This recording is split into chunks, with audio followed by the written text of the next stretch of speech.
Imagine for a moment, the year is 1450. You are a knight of the realm. For generations, your family's steel armor has made you a god among mortals on the battlefield. You are impenetrable. You are the absolute apex of military might. But in a fraction of a second, a thundering roar shatters the air.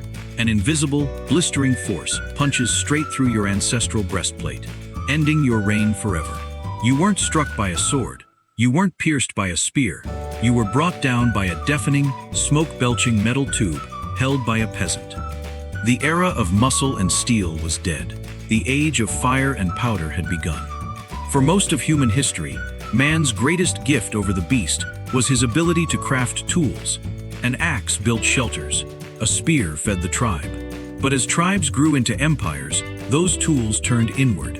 The ultimate tool for survival quickly became the ultimate weapon for dominance. Today, we are going back to the very spark that ignited the modern world. We will trace the blood-stained, brilliant, and terrifying evolution of firearms. From hollow pieces of bamboo in the ancient East to the highly engineered muskets that birthed the United States of America. This is the story of how human ingenuity learned to bottle lightning, and in doing so, changed the destiny of the world. Before there could be a gun, there had to be gunpowder, and to find it, we must look over 1,000 years into the past, deep into the heart of ancient China. It wasn't a general who discovered the deadliest concoction in human history. It was an alchemist, seeking an elixir for immortality. He mixed potassium nitrate with sulfur and charcoal. Instead of eternal life, he discovered instant, explosive destruction.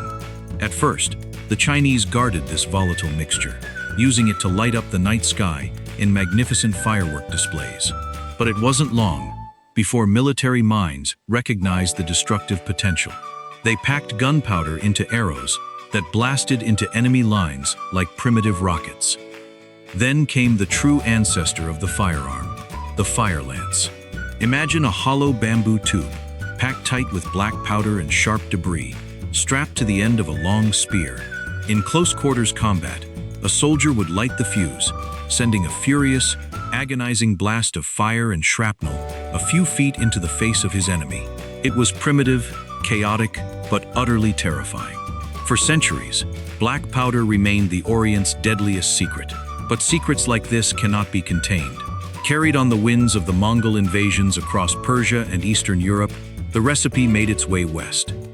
By the year 1250, a Franciscan monk in England named Roger Bacon witnessed this chemical sorcery. He wrote that the sound of thunder could now be artificially produced with greater resulting horror than anything made by nature. The genie was out of the bottle. By the mid-13th century, the Moors in Spain were using massive cannons. Soon after, the English and French dragged these lumbering iron beasts across the muddy battlefields of the 100 Years' War. Cannons could reduce towering castle walls to rubble, but they were massive, slow, and impossible to maneuver. It was inevitable that some brave, or perhaps foolish, innovator would ask, "Can we shrink this down? Can we put the power of a cannon into the hands of a single man?" The answer arrived in Europe in the mid-1300s, the hand cannon. These were not guns as we know them today. They were literally miniature cannons, simple, heavy bronze or iron tubes.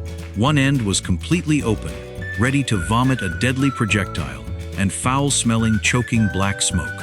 The other end had a tiny hole, the touch hole. To fire it, a soldier loaded powder, dropped in a lead ball, a jagged stone, or even a handful of gravel. But here was the catch. The gunner had to brace this heavy metal tube against a solid surface to stop the brutal recoil from breaking his ribs. Then, while trying to aim at a charging enemy, he had to take his eyes completely off the target to carefully press a burning hot coal or a smoldering rope into the touch hole. It was cumbersome. It was inaccurate. Often, it was just as dangerous to the user as it was to the enemy. Historians still debate how effective these early hand cannons actually were at killing, but they excelled at one thing: psychological warfare. The flash, the thunderous boom, and the sulfurous stench were enough to break the morale of men and send war horses into a blind panic. As the 14th century bled into the 15th, gunsmiths realized that for a firearm to be truly lethal, A soldier needed to look down the barrel while firing. He needed to aim. To do this, they carved wooden stocks, allowing the shooter to comfortably brace the weapon against his shoulder.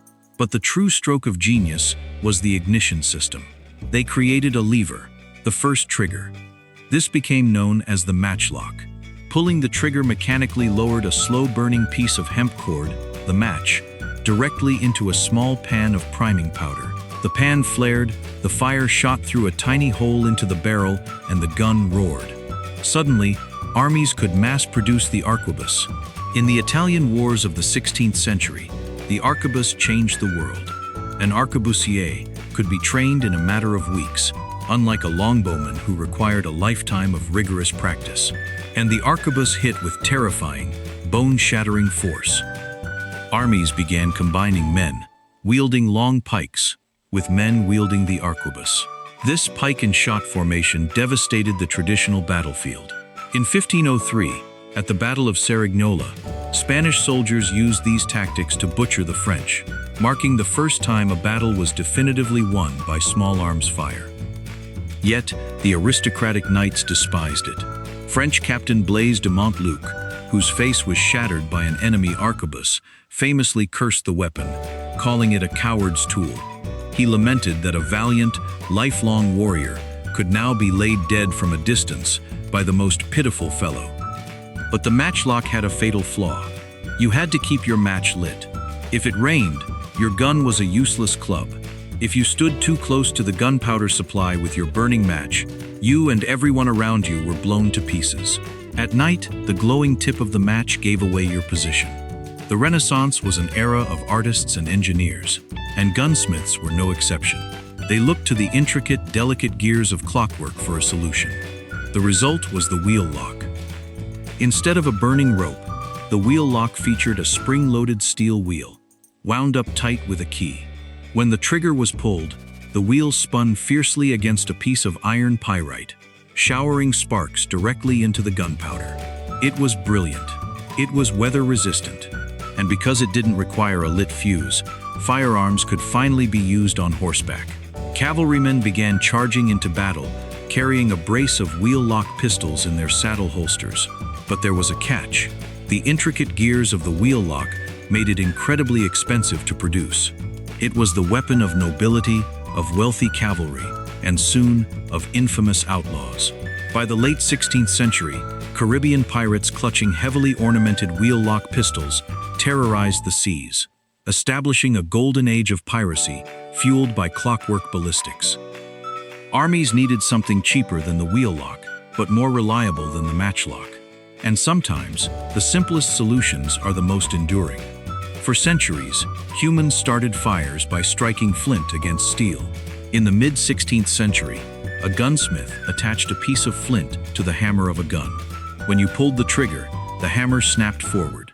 The flint struck a steel plate, throwing a shower of hot sparks into the pan, while simultaneously pushing the pan's cover open. This was the flintlock.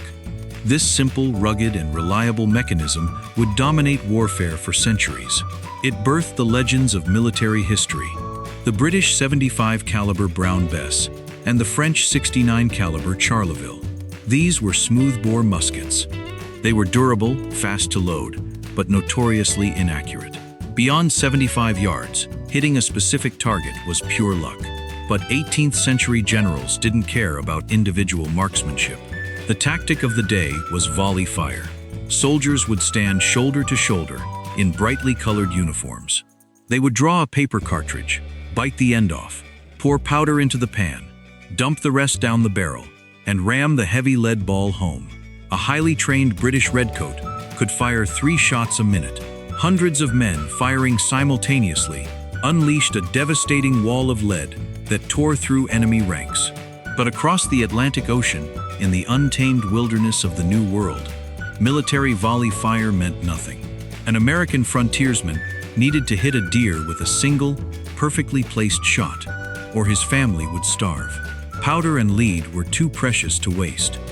So, German immigrant gunsmiths in Pennsylvania and Virginia created something uniquely American, the long rifle. By cutting spiraling grooves, rifling, into the inside of the barrel, the bullet was forced to spin. Like a thrown football, this spin stabilized the projectile, making it deadly accurate at incredible distances. It took longer to reload, but in the hands of an American woodsman, it was a precision instrument of death. In April of 1775, tensions between the American colonies and the British Crown reached a boiling point. The breaking point wasn't just over tea or taxes. British General Thomas Gage sent his troops marching toward Lexington and Concord with a very specific, uncompromising order: confiscate the weapons and gunpowder of the colonists. It was the ultimate line in the sand. When Captain John Parker assembled his 80 militiamen on the green at Lexington, gripping their flintlocks and long rifles, he knew the gravity of the moment. He looked at his men and said, "Do not fire unless fired upon. But if they mean to have a war, let it begin here." That single shot, ringing out from a flintlock musket, was the shot heard round the world. The gun, a tool born from ancient alchemy, refined by Renaissance engineers, and perfected on the rugged frontier, had become the anvil upon which a new nation and modern history would be forged.